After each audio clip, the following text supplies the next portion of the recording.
Alright guys, we're going to take a change from gambling and show you how I make money to gamble. I made this railing. I chose to get the pickets instead, so I had to fabricate this at the shop.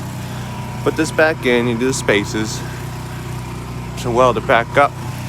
Have the other one a little bit before. I'll show you guys the after.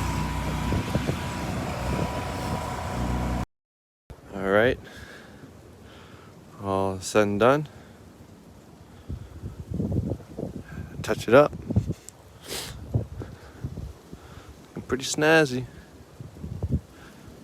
Oh, need to touch up 2 more spots, but that's it, man. That's how I make my money. Doing railings, welding.